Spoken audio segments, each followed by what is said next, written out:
Hi students, നമ്മൾ already നമ്മുടെ കഴിഞ്ഞ സെഷനിൽ ഈ പറയുന്ന റിഡോക്സ് റിയാക്ഷനെ എങ്ങനെ ബാലൻസ് ചെയ്യണം എന്നുള്ള കാര്യങ്ങൾ പറഞ്ഞിരുന്നു അല്ലെ. സോ നമ്മുടെ നെക്സ്റ്റ് സെഷനിലേക്ക് പോവുകയാണ്.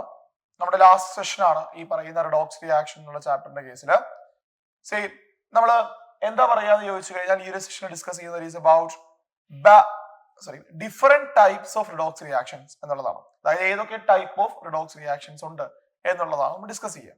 അപ്പോ നമ്മൾ റിഡോക്സ് റിയാക്ഷനിൽ ഏതൊക്കെ ടൈപ്പ് ഉണ്ടെന്ന് ചോദിച്ചു കഴിഞ്ഞാൽ നമ്മൾ പറയും the first type of redox reaction എന്ന് പറയുന്നത് is what we call combination reaction എന്നുള്ളതാണ്. അപ്പൊ എന്താണ് ഈ കോമ്പിനേഷൻ റിയാക്ഷൻസ് എന്ന് ചോദിച്ചു കഴിഞ്ഞാൽ it is very simple.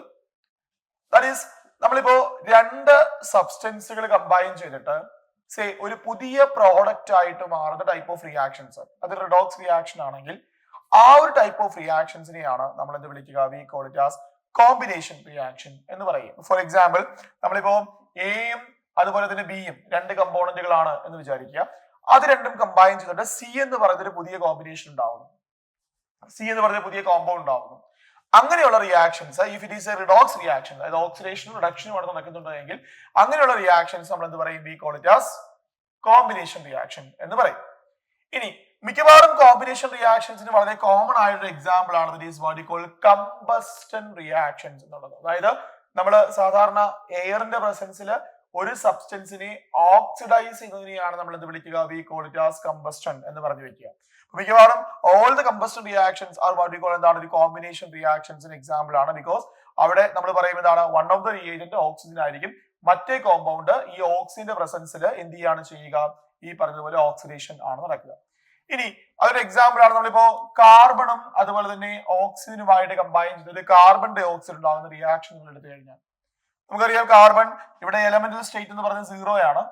And ഓക്സിജനും എലമെന്റൽ സ്റ്റേറ്റ് നമുക്കറിയാം ഓക്സിഡേഷൻ സ്റ്റേറ്റ് എത്രയാണ് വരിക? 0 ആണ് വരിക. ഇനി CO2 എന്ന് പറയുന്ന കാർബൺ ഡൈ ഓക്സൈഡ് ഉണ്ടാകുമ്പോൾ നമ്മൾ പറയും ഓക്സിജൻ -2 സ്റ്റേറ്റിലാണ് ആൻഡ് -2 to 2 എന്ന് പറയുമ്പോൾ -4. ദാറ്റ് ഈസ് കാർബൺ എന്താ വരിക? ദാറ്റ് ഈസ് ഇൻ +4 ഓക്സിഡേഷൻ സ്റ്റേറ്റിലാണ് അല്ലെ. അപ്പോ നമ്മൾ നോക്കിക്കഴിഞ്ഞാൽ ഇവിടെ ഏതിനാണ് ഓക്സിഡേഷൻ എന്ന് ചോദിച്ചാൽ ഏതാണ്? കാർബൺ 0യിൽ നിന്ന് എന്ത് ചെയ്യുന്നു? +4 സ്റ്റേറ്റിലേക്ക് മാറുന്നു. അല്ലെങ്കിൽ കാർബണിന് ഇവിടെ ഉണ്ടാകുന്നു നമ്മൾ പറയും it is what we call എന്താണ്? ഓക്സിഡേഷൻ ആണ് എന്ന് പറയും. അതുപോലെ ഓക്സിജൻ 0യിൽ നിന്ന് -1 സ്റ്റേറ്റിലേക്ക് പോകുന്നു, വിച്ച് മീൻസ് ഓക്സിജൻ ഉണ്ടാകുന്ന എന്താണ്? ഈ പറഞ്ഞ പോലെ റിഡക്ഷൻ ആണ്. സോ ഇത് AB ഗിവിംഗ് C എന്ന് പറയുന്ന ഒരു ടൈപ്പ് ഓഫ് റിയാക്ഷൻ ആണ് എന്നുള്ളത് കൊണ്ട് this is A combination reaction എന്ന് നമുക്ക് പറയാം. അതുപോലെ നമ്മൾ മറ്റൊരു റിയാക്ഷൻ ആണ് ഇപ്പൊ CH4ന്റെ ഓക്സിഡേഷൻ നിങ്ങൾ എടുത്താൽ ഏതൊരു ഓർഗാനിക് കോമ്പൗണ്ടും ഓക്സിജന്റെ പ്രസൻസിൽ ബേൺ ചെയ്ത് കഴിഞ്ഞാൽ ഉണ്ടാവുന്നത് കാർബൺ ഡൈ ഓക്സൈഡ് വാട്ടറുമാണ്. ഇവിടെയും നമ്മൾ പറയും ഇവിടെ CH4ലെ കാർബണിന്റെ ഓക്സിഡേഷൻ സ്റ്റേറ്റ് -4 ആണ്. ബിക്കോസ് ഹൈഡ്രജൻ +1 ആണ്, +4. അപ്പോ കാർബൺ എന്താ വരിക? It is in -4 oxidation state. O2 എന്ന് പറയുമ്പോൾ ഓക്സിജൻ എത്രയാണ്? 0 എലമെന്റൽ സ്റ്റേറ്റ് ആയതുകൊണ്ട് 0 ഓക്സിഡേഷൻ സ്റ്റേറ്റിലാണ്. ആൻഡ് ഈ കാർബൺ ഡൈ ഓക്സൈഡ് നമുക്കറിയാം ഓക്സിജൻ -2 ആണ്, കാർബൺ +4 ആണ് എന്ന് പറഞ്ഞു കഴിഞ്ഞാൽ CH4ൽ നിന്ന് കാർബൺ -4ൽ നിന്ന് +4ലേക്ക് മാറുന്നു അല്ലെ. എന്ന് പറഞ്ഞാൽ കാർബണിന്റെ ഓക്സിഡേഷൻ നമ്പർ അവിടെ കൂടുകയാണ് ചെയ്യുക. Or we can say that this is what we call എന്താണ്? ഓക്സിഡേഷൻ ആണ്. ഇനി നമ്മൾ കാർബൺ ഡൈ ഓക്സൈഡ് കൂടാതെ ഉണ്ടാകുന്ന മറ്റൊരു കോമ്പൗണ്ട് ആണ് വാട്ടർ അല്ലെ. അപ്പൊ ഇവിടെ ഓക്സിജൻ എന്താണ്? 0യിൽ നിന്ന് -2ലേക്ക് മാറുന്നു എന്ന് പറഞ്ഞു കഴിഞ്ഞാൽ ഓക്സിജൻ ഉണ്ടാകുന്നത് എന്താണ്? It is what we call reduction ആണ് എന്ന് നമുക്ക് പറയാം. അപ്പൊ അങ്ങനെ ഇതും എന്താണ്? It is what we call it is an example of combination reaction ആണ്. അല്ലെ കോമ്പിനേഷൻ റിയാക്ഷൻസിൽ പെടുന്ന രണ്ട് റിയാക്ഷൻസ് ആണ് നമ്മളിപ്പോ പറഞ്ഞത്. ഇനി നമ്മൾ കമ്പസ്റ്റൻ റിയാക്ഷൻ കൂടാതെ നിങ്ങൾ വെറുതെ നൈട്രജന്റെ പ്രസൻസിൽ മഗ്നീഷ്യം റിയാക്ട് ചെയ്ത് കഴിഞ്ഞാൽ, അതായത് എയറിന്റെ പ്രസൻസിൽ മഗ്നീഷ്യം റിയാക്ട് ചെയ്യുകയാണെങ്കിൽ അവിടെ മഗ്നീഷ്യത്തിന്റെ നൈട്രൈഡ് ഉണ്ടാവാനുള്ള പോസിബിലിറ്റി ഉണ്ട്. ഇവിടെ നിങ്ങൾ നോക്കിയാൽ മഗ്നീഷ്യം എലമെന്റൽ സ്റ്റേറ്റിലാണ്. So this is what we call 0 oxidation state ആണ്. നൈട്രജൻ അതും എലമെന്റൽ സ്റ്റേറ്റിലായതുകൊണ്ട് അതിന്റെ ഓക്സിഡേഷൻ സ്റ്റേറ്റ് എത്രയാണ് വരിക? 0.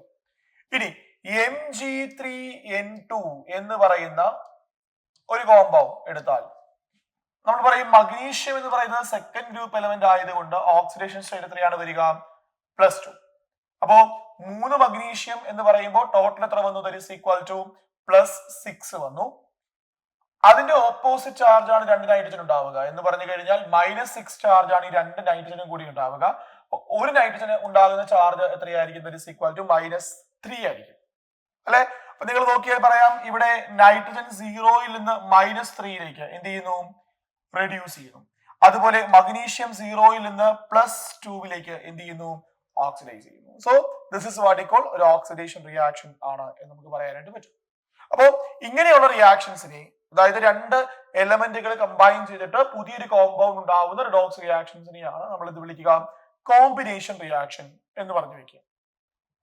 ഓക്കെ, ഇനി നമ്മൾ അടുത്ത ടൈപ്പ് ഓഫ് റിയാക്ഷനിലേക്ക് വരികയാണ്. നെക്സ്റ്റ് ടൈപ്പ് ഓഫ് റിയാക്ഷൻ എന്താണെന്ന് ചോദിച്ചു കഴിഞ്ഞാൽ that is what you call, ഇതിന്റെ നേരെ opposite, that is decomposition reaction എന്നുള്ളത് പേരിൽ തന്നെയുണ്ട്.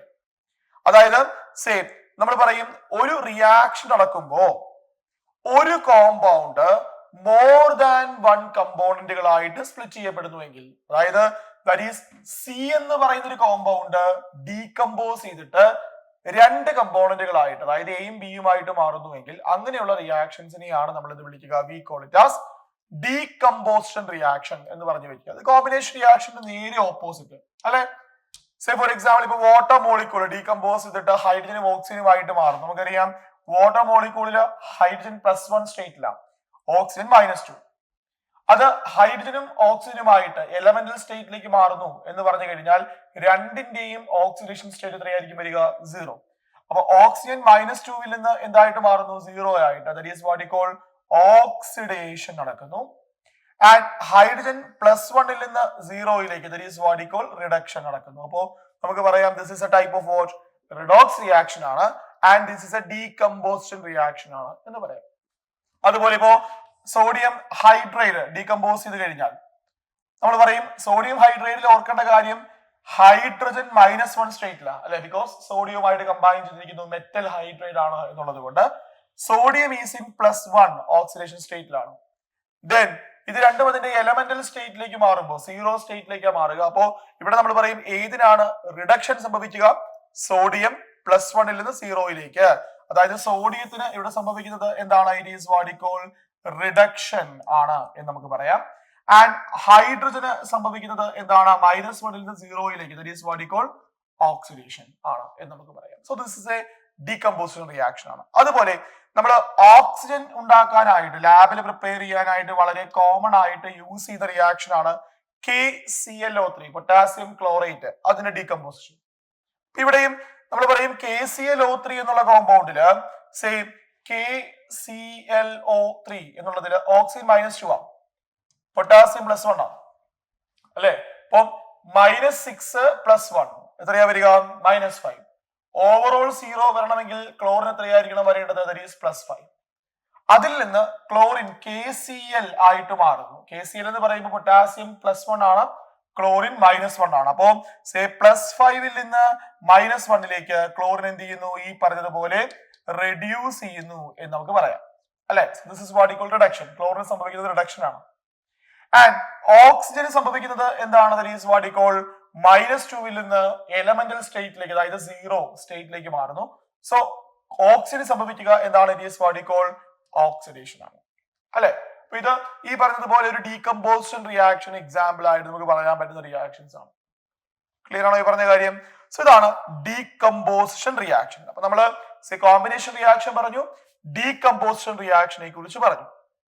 ഇനി നമ്മുടെ നെക്സ്റ്റ് ടൈപ്പ് ഓഫ് റിയാക്ഷൻ ആണ് നമ്മൾ പറയുക, that is what you call displacement reaction എന്നുള്ളത് പേരിൽ തന്നെയുണ്ട്, ഡിസ്പ്ലേസ്മെന്റ് റിയാക്ഷൻ.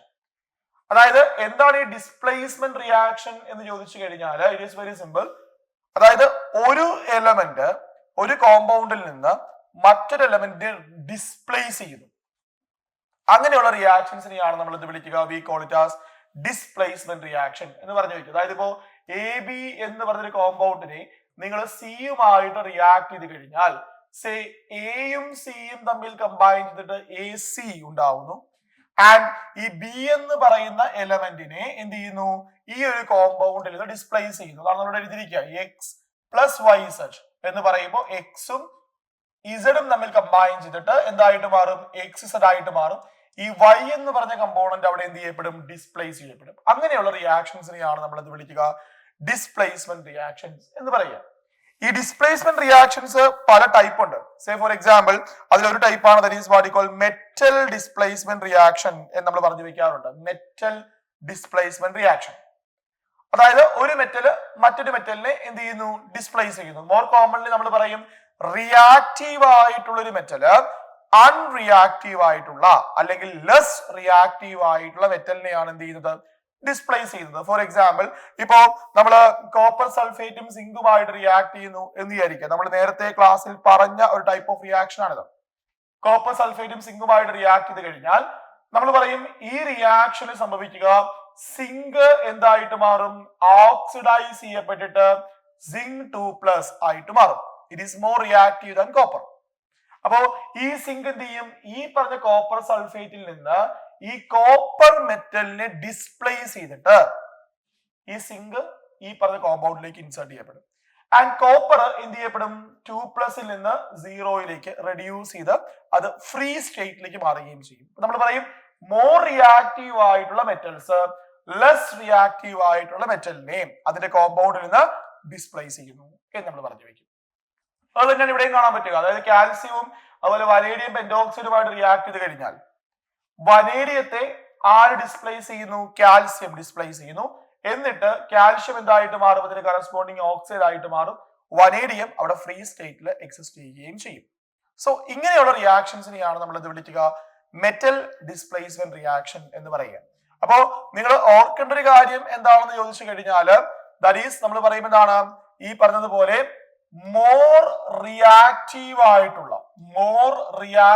ആയിട്ടുള്ള മെറ്റലാണ് എന്ത് ചെയ്യാം, ലെസ് റിയാക്റ്റീവ് ആയിട്ടുള്ള മെറ്റലിനെ അതിന്റെ കോമ്പൗണ്ടിൽ നിന്ന് എന്ത് ചെയ്യുക, ഡിസ്പ്ലേസ് ചെയ്യുക. ഓക്കെ, അപ്പോ അതുപോലെ മറ്റൊരു എക്സാമ്പിൾ ആണ് ടൈറ്റാനിയം ക്ലോറൈഡ്. നിങ്ങൾ മഗ്നീഷ്യവുമായിട്ട് റിയാക്ട് ചെയ്യുന്നു. ഇവിടെ മോർ റിയാക്റ്റീവ് ആയിട്ടുള്ള മഗ്നീഷ്യമാണ്. സോ മഗ്നീഷ്യം ടൈറ്റാനിയത്തെ ഡിസ്പ്ലേസ് ചെയ്യും. അതുപോലെ നിങ്ങൾ ക്രോമിയവും അലൂമിനിയവുമായിട്ട് റിയാക്ട് ചെയ്യുകയാണെന്നുണ്ടെങ്കിൽ aluminium is A good metallic element, more reactive metal ആണ്. സോ ഈ അലൂമിനിയം എന്ത് ചെയ്യും, ഈ പറഞ്ഞതുപോലെ ക്രോമിയത്തിലേക്ക് അല്ലെങ്കിൽ ഈ ക്രോമിയം ഓക്സൈഡിലേക്ക് വന്നിട്ട് ക്രോമിയം മെറ്റലിനെ ഡിസ്പ്ലേസ് ചെയ്യും. ആൻഡ് അലൂമിനിയം എന്തായിട്ട് മാറും, ആ ഓക്സൈഡിന്റെ ഭാഗമായിട്ട് മാറുകയും ചെയ്യും. സോ ഇങ്ങനെയുള്ള റിയാക്ഷൻസിനെ വിളിക്കുന്ന പേരാണ് നമ്മൾ ഇത് വിളിക്കുക മെറ്റൽ ഡിസ്പ്ലേസ്മെന്റ് റിയാക്ഷൻസ് എന്ന് പറഞ്ഞു വെക്കുക.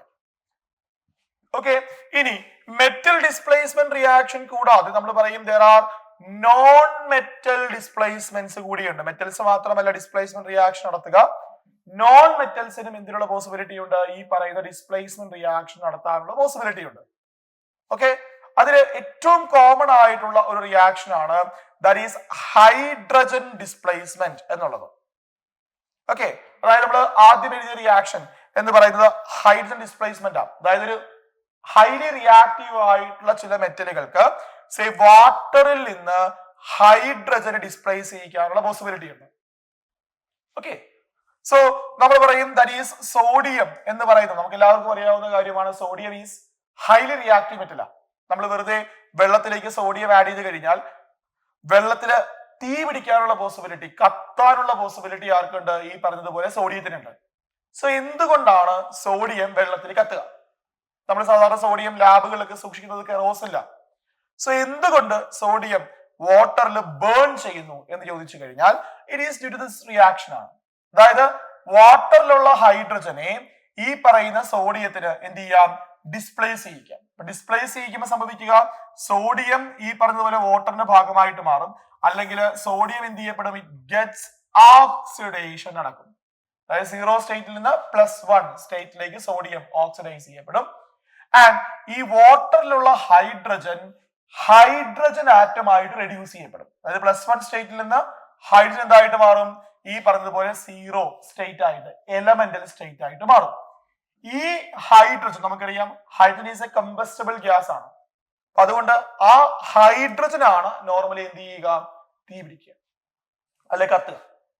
ഓക്കെ, അപ്പോ ഇങ്ങനെയുള്ള ഡിസ്പ്ലേസ്മെന്റുകളെ, അതായത് നമ്മൾ പറയുമ്പോൾ മഗ്നീഷ്യം ആയിക്കോട്ടെ അല്ലെങ്കിൽ സോഡിയം ആയിക്കോട്ടെ അല്ലെങ്കിൽ കാൽസ്യം ആയിക്കോട്ടെ, ഇവയ്ക്കൊക്കെ എന്തിനുള്ള പോസിബിലിറ്റി ഉണ്ട്, വാട്ടറിൽ നിന്ന് ഹൈഡ്രജൻ ഡിസ്പ്ലേസ് ചെയ്യിക്കാനുള്ള പോസിബിലിറ്റി ഉണ്ട്. അപ്പോ ഈ പറഞ്ഞതുപോലെ ആൽക്കലൈൻ എർത്ത് മെറ്റൽസ് ഒക്കെയാണ് എന്നുണ്ടെങ്കിൽ നമ്മൾ പറഞ്ഞു ഈ പറഞ്ഞതുപോലെ സോഡിയം പോലുള്ള ആൽക്കലി മെറ്റൽസിന് നേരിട്ട് വാട്ടറിൽ നിന്ന് ഹൈഡ്രജൻ ഡിസ്പ്ലേസ് ചെയ്യിക്കാം. എന്നാൽ ആൽക്കലൈൻ എർത്ത് മെറ്റൽസ് ആണെങ്കിൽ, അതായത് കാൽഷ്യം അല്ലെങ്കിൽ സ്ക്രോൺഷ്യം, ബേരിയം ഒക്കെ ആണെന്നുണ്ടെങ്കിൽ സാധാരണ എന്താണ് ഈ പറഞ്ഞതുപോലെ കോൾഡ് വാട്ടറിൽ നിന്ന് എന്തിനുള്ള പോസിബിലിറ്റി ഉണ്ട്, ഹൈഡ്രജൻ ഡിസ്പ്ലേസ് ചെയ്യിക്കാനുള്ള പോസിബിലിറ്റി ഉണ്ട്.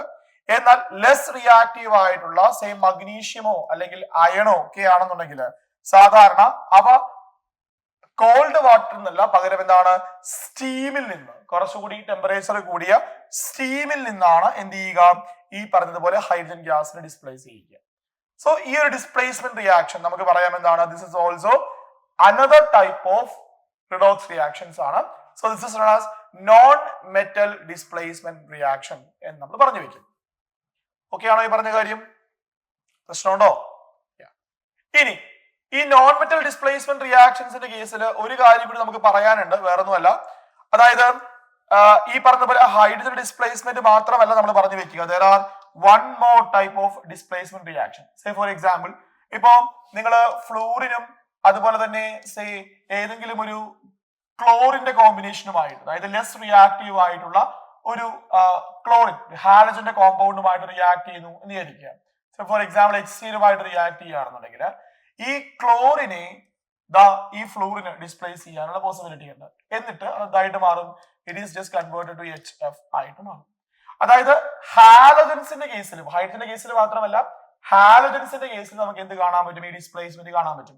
അപ്പോൾ ഹാലജൻസിന്റെ റിയാക്ടിവിറ്റി ഏറ്റവും കൂടുതൽ റിയാക്റ്റീവ് ആയിട്ടുള്ളത് ഫ്ലൂറിനാണ്, then chlorine, then bromine, then iodine എന്നുള്ളതാണ്. എന്ന് പറഞ്ഞു കഴിഞ്ഞാൽ ഇവിടെ നമുക്ക് പറയാൻ പറ്റും ലെസ് റിയാക്റ്റീവ് ആയിട്ടുള്ള ഹാലജൻസിനെ അവയുടെ കോമ്പൗണ്ടുകളിൽ നിന്ന് മോർ റിയാക്റ്റീവ് ആയിട്ടുള്ള ഒരു ഹാലജനെ ഡിസ്പ്ലേസ് ചെയ്യിക്കാനുള്ള പോസിബിലിറ്റി ഉണ്ട് എന്നുള്ളത് കൂടി ഓർത്തിരിക്കുക. അപ്പോ ഹൈഡ്രജൻ ഡിസ്പ്ലേസ്മെന്റ് ഉണ്ട്, കൂടാതെ ലെസ് റിയാക്റ്റീവ് ആയിട്ടുള്ള, this is the reactivity order of halogens. So less reactive ആയിട്ടുള്ള ഹാലജൻസിനെ അവയുടെ കോമ്പൗണ്ടുകളിൽ നിന്ന് ഡിസ്പ്ലേസ് ചെയ്യിക്കാനുള്ള പോസിബിലിറ്റി ആർക്കുണ്ട്, മോർ റിയാക്റ്റീവ് ആയിട്ടുള്ള ഹാലജൻസിനുണ്ട് എന്നുള്ളത് ഓർത്തിരിക്കുക. ക്ലിയർ അല്ലേ? ഓക്കെ ആണോ? So this is all about the displacement reaction. അപ്പൊ നമ്മൾ പറഞ്ഞു ഡിസ്പ്ലേസ്മെന്റ് റിയാക്ഷൻ മെറ്റൽ ഡിസ്പ്ലേസ്മെന്റ്സ് ആവാം, അല്ലെങ്കിൽ നോൺ മെറ്റൽ ഡിസ്പ്ലേസ്മെന്റ്സ് ആവാം. ഇനി നമ്മൾ അടുത്തൊരു ടൈപ്പ് ഓഫ് റിയാക്ഷനിലേക്ക് വരികയാണ്, അടുത്ത type of redox reaction. This is very important. So ഇതിനെയാണ് നമ്മൾ എന്ത് വിളിക്കുക, we call it as disproportionation reaction എന്ന് പറഞ്ഞു വെക്കുക. So this one is known as disproportionation reaction. എന്താണ് ഈ ഡിസ്പ്രപ്പോർഷനേഷൻ റിയാക്ഷൻ എന്ന് ചോദിച്ചു കഴിഞ്ഞാൽ ഇറ്റ് ഇസ് വെരി സിമ്പിൾ. നമ്മൾ നോർമലി ഒരു റിയാക്ഷന്റെ കേസ് പറയുന്നത് എങ്ങനെയാ, ഒരു കമ്പോണന്റ് ഓക്സിഡൈസ് ചെയ്യും, മറ്റൊരു കമ്പോണന്റ് റെഡ്യൂസ് ചെയ്യും എന്നല്ലേ. അതായത് ഒരു കമ്പോണന്റ് ഓക്സിഡൈസ് ചെയ്യും എന്ന് പറഞ്ഞാൽ ഇലക്ട്രോണിനെ കൊടുക്കും, മറ്റൊരു കമ്പോണന്റ് എന്ത് ചെയ്യും, റെഡ്യൂസ് ചെയ്യും, അതായത് ഇലക്ട്രോണിനെ വാങ്ങും. ഇതാണ് നമ്മൾ നോർമലി കാണപ്പെടുക. ഓക്കെ. എന്നാൽ ഡിസ്പ്രപ്പോർഷനേഷൻ റിയാക്ഷൻ എന്ന് പറഞ്ഞു കഴിഞ്ഞാൽ the same element in a compound will undergo both oxidation and reduction. Okay, അതായത് ഒരു കോമ്പൗണ്ടിലെ ഒരേ എലമെന്റിന് തന്നെ, അതായത് ഇപ്പൊ ഫോർ എക്സാമ്പിൾ നമ്മളിപ്പോ ഈ ഒരു കോമ്പൗണ്ട് എടുത്തു കഴിഞ്ഞാൽ ഇവിടെ ഫോസ്ഫറസ് OH- റിയാക്ട് ചെയ്തിട്ട് നമ്മൾ പറയും in presence of water PH3 ആയിട്ട് മാറും, അതുപോലെ തന്നെ H2PO2- ആയിട്ട് മാറും. This is reaction. ഓക്കെ. ഈ റിയാക്ഷനിൽ നിങ്ങൾ ഓക്സിഡേഷൻ നമ്പർ എഴുതി നോക്കുകയാണെന്നുണ്ടെങ്കിൽ ഫോസ്ഫറസ് എന്ന് പറയുമ്പോൾ നമുക്കറിയാം എലമെന്റൽ സ്റ്റേറ്റ് ആണെന്ന് പറഞ്ഞു കഴിഞ്ഞാൽ 0 ആണ് ഫോസ്ഫറസിന്റെ ഓക്സിഡേഷൻ നമ്പർ അല്ലെ. ഇനി PH3 എന്ന് പറഞ്ഞ കോമ്പൗണ്ടിൽ നമുക്കറിയാം ഹൈഡ്രജൻ എന്ന് പറയുന്നത് +1 ആണ്. അപ്പൊ 3 ഹൈഡ്രജൻ ആറ്റം, ഓവറോൾ 0 ആയതുകൊണ്ട് ഫോസ്ഫറസിന്റെ ഓക്സിഡേഷൻ സ്റ്റേറ്റ് വരെ എത്രയായിരിക്കും, -3 അല്ലെ. ഇനി മറ്റൊരു component of this reaction product എന്ന് പറയുന്നത് H2PO2- ആണ്. അപ്പോ H2PO2- എന്നുള്ളതില് നമുക്കറിയാം ഓക്സിജൻ -2 ആണ്, ഹൈഡ്രജൻ +1 ആണ് അല്ലെ. അപ്പോ ഫോസ്ഫറസ് X എടുത്തു കഴിഞ്ഞാൽ 2 + X -4 = -1 ഓവറോൾ ചാർജ് അല്ലെ. അപ്പൊ അങ്ങനെയാണെങ്കിൽ X എത്രയാ വരിക, that is -2 = -1 എന്ന് വരും, or X = 2 - 1 അതായത് +1 എന്ന് വരും. അതായത് ഇവിടെ ഫോസ്ഫറസിന്റെ ഓക്സിഡേഷൻ സ്റ്റേറ്റ് +1 ആണ്. അതായത് ഈ റിയാക്ഷനുകൾ നോക്കിക്കഴിഞ്ഞാൽ നമുക്ക് പറയാം ഈ ഫോസ്ഫറസ്, അതായത് റിയാക്ടന്റ് സൈഡിലുള്ള ഫോസ്ഫറസ് എന്ത് ചെയ്യപ്പെടുന്നുണ്ട്, ദാ pH3 ആയിട്ട് മാറുന്നു എന്ന് പറഞ്ഞു കഴിഞ്ഞാൽ ഓക്സിഡേഷൻ നമ്പർ എന്ത് ചെയ്യുന്നു? കുറയുന്നു. 0 - -3. That is this will undergo what? Reduction എന്ന് നമുക്ക് പറയാം. അതേപോലെ തന്നെ നമുക്ക് പറയാൻ പറ്റുന്ന മറ്റൊരു കാര്യമാണ്, ഇതേ ഫോസ്ഫറസ് തന്നെ എന്തായിട്ട് ചെയ്യുന്നുണ്ട്? H2PO2 മൈനസ് ആയിട്ട് മാറുന്നുണ്ട് എന്ന് പറഞ്ഞാൽ 0 നിന്ന് +1 അതായത് ഓക്സിഡേഷൻ നമ്പർ കൂടുന്നുണ്ട്. So this will undergo what? Oxidation also. അപ്പോ ഈ പറയുന്ന റിയാക്ഷൻ അല്ലെ, ഈ reaction special type of redox reactions ആണ്. ഇതിന് നമ്മൾ പറയും എന്താണ്?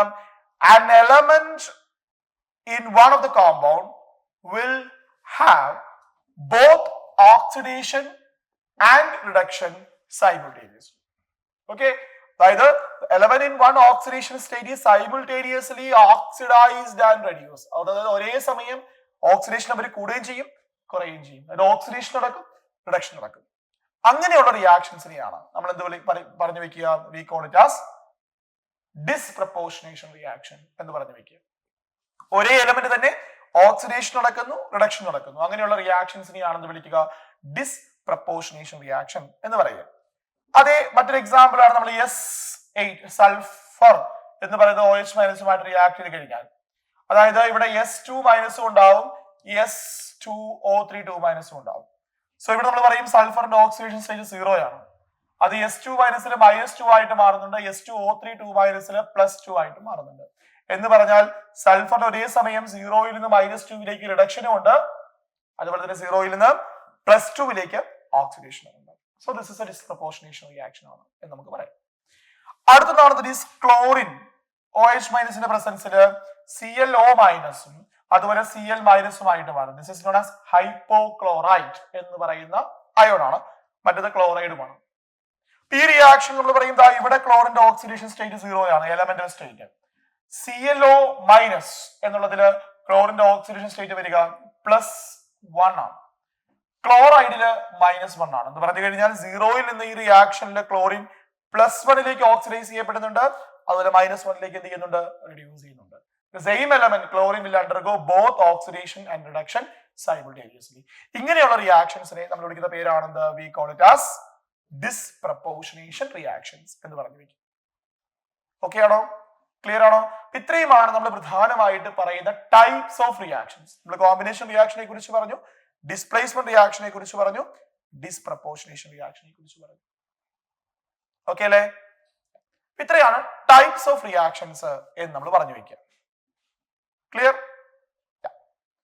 ഇനി നമ്മൾ നെക്സ്റ്റ് ഒരു ചെറിയ കാര്യം കൂടി, അത് വളരെ ഡീറ്റെയിൽഡ് ആയിട്ട് നിങ്ങൾ പഠിക്കുക. ഇലക്ട്രോ കെമിസ്ട്രി എന്ന് പറയുന്ന ഒരു പോർഷനിലാണ് റിഡോക്സ് റിയാക്ഷന്റെ ഒരു കണക്ഷൻ ടോപ്പിക് ആണ് സെക്കൻഡ് ഇയറിലുള്ള ഇലക്ട്രോ കെമിസ്ട്രി എന്ന് പറയുന്ന ഒരു പോർഷൻ. അതായത് നമ്മൾ ഈ റിഡോക്സ് റിയാക്ഷൻസ് നമ്മളിപ്പോ പഠിച്ചത് എന്തൊക്കെയാണെന്ന് ചോദിച്ചു കഴിഞ്ഞാൽ പ്രധാനമായിട്ടും എന്താണ് റിഡോക്സ് റിയാക്ഷൻ എന്ന് നമ്മൾ പഠിച്ചു. അതുപോലെ റിഡോക്സ് റിയാക്ഷൻസ് ബാലൻസ് ചെയ്യാൻ നമ്മൾ പഠിച്ചു. പിന്നെ എത്ര ടൈപ്സ് ഓഫ് റിഡോക്സ് റിയാക്ഷൻ ഉണ്ട് എന്ന് നമ്മൾ പറഞ്ഞു. ഇതുപോലെ ഇമ്പോർട്ടന്റ് ആയിട്ടുള്ള മറ്റൊരു കാര്യമാണ് റിഡോക്സ് റിയാക്ഷൻസ് നമ്മുടെ ഡേ ടു ഡേ ലൈഫിൽ എവിടെയാണ് നടക്കുക. നമ്മൾ റിഡോക്സ് റിയാക്ഷൻസ് നമ്മുടെ ഡേ ടു ഡേ ലൈഫിൽ നടക്കുന്ന ആപ്ലിക്കേഷൻസ് നിങ്ങൾ നോക്കിക്കഴിഞ്ഞാൽ ഏറ്റവും കോമൺ ആയിട്ട് കാണപ്പെടുന്ന ഒരു കാര്യമാണ് that is what you call, നമ്മൾ പറയും ഇലക്ട്രോ കെമിക്കൽ സെൽസ് എന്നുള്ളത്. ഓക്കെ, അതായത് ഇലക്ട്രോ കെമിക്കൽ സെല്ലുകളിലാണ് പ്രധാനമായിട്ടും എന്ത് നടക്കുക? ഈ പറയുന്ന നമ്മുടെ റിഡോക്സ് റിയാക്ഷൻസ് നടക്കുക. ഇലക്ട്രോ കെമിക്കൽ ആൻഡ് ഇലക്ട്രോലൈറ്റിക് സെല്ലുകളിലാണ് നമ്മൾ ഈ പറഞ്ഞതുപോലെ റിഡോക്സ് റിയാക്ഷൻസ് നമ്മുടെ ഡേ ടു ഡേ പർപ്പസ് നടക്കുക. ഇപ്പൊ say for example electro chemical സെല്ലിന്റെ ഒരു എക്സാമ്പിൾ ആണ് നമ്മൾ സാധാരണ യൂസ് ചെയ്യുന്ന ബാറ്ററീസ്. ഓക്കെ, അപ്പൊ അങ്ങനെയുള്ള ഇലക്ട്രോ കെമിക്കൽ സെല്ലുകളിൽ റിഡോക്സ് റിയാക്ഷൻസ് നടന്നിട്ടാണ് എന്ത് ചെയ്യുക? ആ സെല്ല് വർക്ക് ചെയ്യുക. ഓക്കെ, അപ്പൊ നമുക്ക് വളരെ ബ്രീഫ് ആയിട്ട് എന്താണ് ഈ പറഞ്ഞ ഇലക്ട്രോ കെമിക്കൽ സെല്ല് എന്നുള്ളത് ജസ്റ്റ് ഒന്ന് നോക്കാം. നിങ്ങൾ ഇവിടെ കാണിച്ചിരിക്കുക ഡാനിയൽ സെൽ എന്ന് പറയുന്ന ഒരു സെല്ലാണ്. ഓക്കെ, അതായത് ഡാനിയൽ സെൽ എന്ന് പറഞ്ഞാൽ വേറെ ഒന്നുമല്ല, നമ്മള് കോപ്പറും അതുപോലെ തന്നെ സിൽവർ അല്ല സോറി സിങ്കുമായിട്ടുള്ള ഒരു റിയാക്ഷൻ. കോപ്പറും ഉണ്ട്, അതുപോലെ തന്നെ സിങ്കും ഉണ്ട്. ഓക്കെ, കോപ്പർ നമ്മൾ ഒരു ബീക്കറിൽ കോപ്പർ സൊല്യൂഷൻ എടുത്ത് വെക്കുന്നു. അതുപോലെ നമ്മൾ സിങ്ക് സൊല്യൂഷൻ, സിങ്ക് സൾഫേറ്റ് അല്ലെങ്കിൽ zinc nitrate, it is not silver nitrate. So zinc nitrate solution നമ്മൾ എന്ത് ചെയ്യുന്നു? ഈ പറഞ്ഞതുപോലെ ഒരു കോപ്പറിൽ ഒരു ബീക്കറിൽ നമ്മൾ എടുത്തു വെക്കുന്നു. ഓക്കെ, ആൻഡ് ഈ പറയുന്ന രണ്ട് ബീക്കറുകളിലേക്കും അതായത് ഇറ്റ്സ് ഓൺ സൊല്യൂഷനിലേക്ക് നമ്മൾ രണ്ട് മെറ്റൽ റോഡുകൾ ഇമേഴ്സ് ചെയ്യുന്നു. അതായത് കോപ്പർ സൾഫേറ്റ് സൊല്യൂഷനിലേക്ക് നമ്മൾ കോപ്പർ മെറ്റലും അതുപോലെ zinc sulphate, this is zinc sulphate solution, ഈ സിങ്ക് സൾഫേറ്റ് അല്ലെങ്കിൽ സിങ്ക് നൈട്രേറ്റ് സിങ്ക് സൾഫേറ്റ് സൊല്യൂഷനിലേക്ക് നമ്മൾ സിങ്ക് റോഡും എന്ത് ചെയ്യുന്നു, ഡിപ്പ് ചെയ്യുന്നു. അപ്പൊ അങ്ങനെ ഒരു മെറ്റൽ പീസ് നമ്മൾ ഒരു സൊല്യൂഷനിൽ അതിന് തന്നെ അയോൺസ് ഉള്ള ഒരു സൊല്യൂഷനിൽ ഡിപ്പ് ചെയ്താൽ നമ്മൾ അതിനെ വിളിക്കുന്ന പേരാണ് we call it as electrode എന്ന് പറഞ്ഞു വെക്കും. സോ ഇവിടെ നമ്മൾ രണ്ട് തരം ഇലക്ട്രോഡുകളെ കുറിച്ചാണ് പറയുക. അതായത് എന്താണ് ഇലക്ട്രോഡ് എന്ന് ചോദിച്ചാൽ സിമ്പിൾ ആണ്. എന്താണ്, ഒരു മെറ്റൽ പീസ് നമ്മൾ ഒരു സൊല്യൂഷനിൽ അതിന്റെ അയോൺസ് ഉള്ള സൊല്യൂഷനിൽ ഡിപ്പ് ചെയ്താൽ അതിനെയാണ് എന്ത് വിളിക്കുക, we call it as electrode എന്ന് പറയുക. ആൻഡ് ഈ ഇലക്ട്രോഡ് എന്ന് പറയും, നമ്മൾ പറയും രണ്ട് തരമുണ്ട് electrode. One is what you call anode ഉണ്ട്, മറ്റൊന്ന് നമ്മൾ പറയും ഈ പറഞ്ഞതുപോലെ കാഥോഡ് എന്ന് പറഞ്ഞു വെക്കും. ഫൈൻ, ആനോഡും അതുപോലെ തന്നെ കാഥോഡും. സോ എന്താണ് ആനോഡ് എന്ന് ചോദിച്ചു കഴിഞ്ഞാൽ നമ്മൾ പറഞ്ഞു ഈ ഏതൊരു ഇലക്ട്രോ കെമിക്കൽ സെല്ലാണെങ്കിലും അവിടെ നടക്കുന്ന ഒരു റിഡോക്സ് റിയാക്ഷൻ ആണ്. അപ്പോ ഈ പറഞ്ഞ റിഡോക്സ് റിയാക്ഷൻ രണ്ട് സെല്ലുകളിലായിട്ടാണ് നടക്കുക, രണ്ട് ബീക്കറുകളിലായിട്ടാണ് നടക്കുക, രണ്ട് കമ്പാർട്ട്മെന്റുകളിലായിട്ടാണ് നടക്കുക. ഇതില് ഓക്സിഡേഷൻ നടക്കുന്ന കമ്പാർട്ട്മെന്റിനെ നമ്മൾ വിളിക്കുന്ന പേരാണ് we call it as anode half cell എന്ന് പറയും. റിഡക്ഷൻ നടക്കുന്ന കമ്പാർട്ട്മെന്റിനെയാണ് നമ്മൾ എന്ത് വിളിക്കുക, we call it as cathode half cell എന്ന് പറയും. അപ്പോ ആനോഡ് എന്ന് പറഞ്ഞു കഴിഞ്ഞാൽ ഇത്രയേ ഉള്ളൂ, എവിടെയാണോ അതായത് electrode to which oxidation takes place അതിനെയാണ് നമ്മൾ ആനോഡ് എന്ന് വിളിക്കുക. The electrode in which reduction takes place അതിനെയാണ് നമ്മൾ എന്ത് വിളിക്കുക, കാഥോഡ് എന്ന് വിളിക്കുക. ആനോഡിലാണ് എന്ത് നടക്കുക, ഈ പറഞ്ഞതുപോലെ ഓക്സിഡേഷൻ നടക്കുന്നത് എവിടെയാണ്, ആനോഡിലാണ്. കാഥോഡിലാണ് എന്ത് സംഭവിക്കുക, ഈ പറഞ്ഞതുപോലെ റിഡക്ഷൻ നടക്കുക. ഡീറ്റെയിൽ ആയിട്ട് നമ്മൾ സെക്കൻഡ് ഇയറിൽ പഠിക്കുന്നതിനെ കുറിച്ചുണ്ട്. അപ്പോ ഇവിടെ ഇപ്പൊ നമ്മൾ ഈ പറയുന്ന നമ്മുടെ ഈ വാല്യൂസ് അല്ല കേട്ടോ, അതായത് സിങ്കും അതുപോലെ തന്നെ കോപ്പറും നിങ്ങൾ എടുത്തു വെക്കുകയാണെന്നുണ്ടെങ്കിൽ, സിങ്കും കോപ്പറും നമ്മൾ എടുത്തു വെക്കുകയാണ് എന്നുണ്ടെങ്കിൽ നമ്മൾ ഇതില് സിങ്ക് എന്ന് പറയുന്ന സ്ഥലത്താണ് നമ്മൾ പറയുക എന്ത് നടക്കുക, സിങ്കിലാണ് നമ്മൾ പറയുന്നത് എന്ത്, ദാറ്റ് ഈസ് അത് ആനോഡായിട്ട് ആക്ട് ചെയ്യുക. ആൻഡ് കോപ്പർ എന്ന് പറയുന്നതാണ് എന്തായിട്ട് ആക്ട് ചെയ്യുക, കാഥോഡ് ആയിട്ട് ആക്ട് ചെയ്യുക. ഓക്കെ, സിങ്ക് ആനോഡായിട്ടും അതുപോലെ കോപ്പർ കാഥോഡ് ആയിട്ടും ആക്ട് ചെയ്യും. ആൻഡ് ഇനി ഇവിടെ എന്താ റിയാക്ഷൻ എന്ന് ചോദിച്ചു കഴിഞ്ഞാൽ ഇറ്റ് ഈസ് വെരി സിമ്പിൾ. നമ്മൾ പറയും ദാറ്റ് ഈസ് സിങ്ക് എന്ന് പറയുന്നത് ആനോഡ് ആണ് എന്നുണ്ടെങ്കിൽ അവിടെ നടക്കേണ്ടത് ഓക്സിഡേഷൻ ആണ് അല്ലെ. അതായത് ആ സിങ്ക് മെറ്റൽ എന്തായിട്ട് മാറുന്നു, സിങ്ക് 2+ ആയിട്ട് മാറുന്നു, ഓക്സിഡൈസ് ചെയ്യപ്പെടുന്നു. ആൻഡ് സിങ്ക് 2+ ആയിട്ട് മാറണമെങ്കിൽ ഓക്സിഡേഷൻ നടക്കണമെന്നുണ്ടെങ്കിൽ നമുക്കറിയാം oxidation is a loss of electron ആണ്. അതായത് രണ്ട് ഇലക്ട്രോണിനെ കൊടുത്തിട്ട് വേണം എന്തായിട്ട് മാറാൻ, സിങ്ക് 2+ ആയിട്ട് മാറാം. അതുപോലെ കോപ്പറിന് റിഡക്ഷൻ സംഭവിക്കണമെന്നുണ്ടെങ്കിൽ അതായത് കോപ്പർ 2+ അയോൺസ് എന്തായിട്ട് മാറണം, രണ്ട് ഇലക്ട്രോണിനെ വാങ്ങിച്ചിട്ട് എന്തായിട്ട് മാറണം, കോപ്പർ ആയിട്ട് മാറണം. ഇതാണ് നമ്മൾ ആനോഡിലും കാഥോഡിലും നടക്കുന്ന റിയാക്ഷൻസ് എന്ന് പറയുക. അതായത് നമ്മൾ ഇത്രയേ ഉള്ളൂ, ആനോഡ് ഹാഫ് റിയാക്ഷൻ കാണുന്നുണ്ടെങ്കിൽ ഇതാണ് നമ്മുടെ ആനോഡ്. ആനോഡ് എന്ന് പറഞ്ഞു കഴിഞ്ഞാൽ സിങ്ക് ആണ് നമ്മൾ ആനോഡ് ആയിട്ട് യൂസ് ചെയ്യുക, സിങ്കും കോപ്പറും ആണെന്നുണ്ടെങ്കിൽ അതിലേക്ക് നമ്മളൊരു മെറ്റൽ പീസിനെ ഇമേഴ്സ് ചെയ്ത് വെച്ചിരിക്കുന്നു. ആൻഡ് എന്താ സംഭവിക്കുക എന്ന് ചോദിച്ചു കഴിഞ്ഞാല് ദാറ്റ് ഈസ് ഈ സിങ്ക് മെറ്റൽ അതായത് നമ്മുടെ മെറ്റൽ റോഡിലുള്ള സിങ്ക് ഇലക്ട്രോണിനെ കൊടുത്തിട്ട് എന്തായിട്ട് മാറും, സിങ്ക് 2+ ആയിട്ട് സൊല്യൂഷനിലേക്ക് വരും. ആൻഡ് ആ ഇലക്ട്രോൺസ് നമ്മൾ പറയും എന്താണ്, കാഥോഡിലേക്ക് മൈഗ്രേറ്റ് ചെയ്യപ്പെടും. സിങ്കിലുള്ള ഇലക്ട്രോൺസ് എന്ത് ചെയ്യും, കാഥോഡിലേക്ക് മൈഗ്രേറ്റ് ചെയ്യപ്പെടും. അതായത് കോപ്പർ ഹാഫ് റിയാക്ഷനിലേക്ക് അല്ലെങ്കിൽ ഹാഫ് സെല്ലിലേക്ക് മൈഗ്രേറ്റ് ചെയ്യപ്പെടും. ആൻഡ് ഒബ്വിയസ്ലി ഈ ഇലക്ട്രോൺസ് നമ്മുടെ കോപ്പറിലേക്ക് ചെന്ന് കഴിഞ്ഞാൽ അവിടെ എന്താ സംഭവിക്കുക എന്ന് ചോദിച്ചു കഴിഞ്ഞാൽ വേറൊന്നുമല്ല, ദാറ്റ് ഈസ് ഇവിടെ നമുക്കറിയാം ദാറ്റ് ഈസ് ഈ പറഞ്ഞതുപോലെ കോപ്പർ അയോൺസ് ഉണ്ട് നമ്മുടെ സൊല്യൂഷനിൽ അല്ലെ. അതായത് Cu2+ അയോൺസ് ഉണ്ട്. ഈ Cu2+ അയോൺസ് ഇലക്ട്രോണിനെ വാങ്ങിച്ചിട്ട് എന്തായിട്ട് മാറും, കോപ്പർ മെറ്റൽ ആയിട്ട് മാറും. ആൻഡ് ആ കോപ്പർ മെറ്റൽ എന്തിനുള്ള പോസിബിലിറ്റി ഉണ്ട്, നമ്മുടെ മെറ്റൽ റോഡിലേക്ക് ഡിപ്പോസിറ്റ് ചെയ്യപ്പെടാനുള്ള പോസിബിലിറ്റി ഉണ്ട്. ഫൈൻ. ആൻഡ് ഇവിടെ നമുക്കറിയാം സ്വാഭാവികമായിട്ടും ഈ ഇലക്ട്രോൺ അല്ലെങ്കിൽ ഓക്സിഡേഷൻ റിഡക്ഷൻ നടക്കുന്നു എന്നുള്ളത് കൊണ്ട് ഇലക്ട്രോൺ ഫ്ലോ ഉണ്ടാവുന്നുണ്ട്. സോ ആ ഇലക്ട്രോൺ ഫ്ലോ എന്ന് പറയുന്നത് നമുക്ക് പറയാം എന്തായിട്ട് കാണാൻ പറ്റും, ഒരു കറന്റ് ഫ്ലോ ആയിട്ട് നമുക്ക് കാണാനായിട്ട് പറ്റും. ഓക്കെ, സോ ഇതാണ് നമ്മൾ എന്ത് പറഞ്ഞു വെക്കുക, we call it as cell എന്ന് പറയുക, ഇലക്ട്രോ കെമിക്കൽ സെൽ എന്ന് പറയുക. അപ്പൊ നമ്മൾ ഇവിടെ കാണിച്ചിരിക്കുന്നത് വേറൊരു സെല്ലാണ്. നമ്മൾ NCERT-ലുള്ളത് സിങ്കും കോപ്പറും കൂടുന്ന ഡാനിയൽ സെൽ ആണ് കാണിച്ചിരിക്കുക. സോ ഡാനിയൽ സെൽ ആണ് എന്നുണ്ടെങ്കിൽ, അതായത് സിങ്കും കോപ്പറും കൂടിയുള്ളതായ ഈ റിയാക്ഷൻ ആണ് നടക്കുന്നത് എന്നുണ്ടെങ്കിൽ നമ്മൾ പറയും ഓവറോൾ റിയാക്ഷൻ എന്ന് പറയുന്നത് ഇതായിരിക്കും. സിങ്ക് കോപ്പർ 2+ റിയാക്ട് ചെയ്തിട്ട് എന്തായിട്ട് മാറുന്നു, സിങ്ക് 2+ ആയിട്ട് മാറുന്നു. ആൻഡ് കോപ്പർ 2+ എന്ന് പറയുന്നത് എന്തായിട്ട് മാറുന്നു, it is just converted to copper metal ആയിട്ട് മാറുന്നു. ഓക്കെ, ഈ റിയാക്ഷൻ നടക്കുമ്പോൾ സ്വാഭാവികമായിട്ടും നമുക്കറിയാം എവിടെ നിന്ന് എവിടേക്കാണ്, ആനോഡിൽ നിന്ന് കാഥോഡിലേക്ക് ഇലക്ട്രോൺസിന്റെ ഫ്ലോ ഉണ്ടാവും. ഫൈൻ. അപ്പൊ ആനോഡിൽ നിന്ന് കാഥോഡിലേക്ക്, അതായത് സിങ്കിൽ നിന്ന് കോപ്പറിലേക്ക്, സിങ്ക് ഇലക്ട്രോഡിൽ നിന്ന് കോപ്പർ ഇലക്ട്രോഡിലേക്ക് ഇലക്ട്രോൺസിന്റെ ഫ്ലോ ഉണ്ടാവും. അല്ലെങ്കിൽ ഓപ്പോസിറ്റ് ഡയറക്ഷനിൽ നമുക്ക് എന്ത് കാണാൻ പറ്റും, ഒരു കറന്റ് ഫ്ലോ കാണാനായിട്ട് പറ്റും. സോ ഇങ്ങനെ ഒരു സെല്ല് നമ്മൾ ഉണ്ടാക്കി വെച്ചാൽ ആ സെല്ലിൽ നമുക്ക് കാണാൻ പറ്റും ഒരു പൊട്ടൻഷ്യൽ ജനറേറ്റ് ചെയ്യുന്നതായിട്ട് കാണാൻ പറ്റും. സോ അങ്ങനെയാണ് നമ്മൾ നോർമലി എന്ത് ചെയ്യുക, ഈ പറഞ്ഞ ഇലക്ട്രോ കെമിക്കൽ സെല്ലുകളിൽ നിന്ന് നമ്മൾ കറണ്ട് ഉൽപ്പാദിപ്പിക്കുക. അല്ലെങ്കിൽ നമ്മൾ സാധാരണ യൂസ് ചെയ്യുന്ന നമ്മുടെ വോൾട്ടായിക് സെല്ലുകൾ എന്ന് പറയുന്നത് എന്തിന് എക്സാമ്പിൾ ആണ്, ഈ പറയുന്ന ഇലക്ട്രോ കെമിക്കൽ സെല്ലുകൾക്ക് എക്സാമ്പിൾ ആണ്. സോ എന്താണ് ഇലക്ട്രോ കെമിക്കൽ സെല്ല് എന്ന് മാത്രം, ഡാനിയൽ സെൽ എന്താണ് എന്ന് മാത്രമാണ് നമ്മൾ NCERT ലെവലിൽ ഇപ്പോ ഈ ഒരു ചാപ്റ്ററിൽ ഡിസ്കസ് ചെയ്യുക. കൂടുതൽ ഡീറ്റെയിൽ ആയിട്ടുള്ള കാര്യങ്ങൾ നമ്മൾ സെക്കൻഡ് ഇയറിൽ ഇലക്ട്രോ കെമിസ്ട്രി എന്ന് പറയുന്ന പോർഷനിൽ നമ്മൾ ഡിസ്കസ് ചെയ്യും. എന്തുകൊണ്ട് സിങ്ക് ആനോഡായിട്ട് ആക്ട് ചെയ്തു, എന്തുകൊണ്ട് കോപ്പർ കാഥോഡായിട്ട് ആക്ട് ചെയ്തു എന്നുള്ള കാര്യങ്ങളും നമ്മൾ എന്ത് ചെയ്യും, സെക്കൻഡ് ഇയറിൽ വരുമ്പോൾ ഡിസ്കസ് ചെയ്യും. ഓക്കെ ആണോ? ഇത്രയും കാര്യങ്ങളാണ് നമ്മൾ റിഡോക്സ് റിയാക്ഷൻ എന്ന് പറയുന്ന ചാപ്റ്ററിന്റെ കേസിൽ അതിന്റെ തിയറി പോർഷൻസ് ആയിട്ട് പറഞ്ഞു വെക്കുക. ഇത്രയും കാര്യങ്ങളാണ്. ക്ലിയർ ആണോ ഈ പറഞ്ഞ കാര്യങ്ങൾ? So thank you.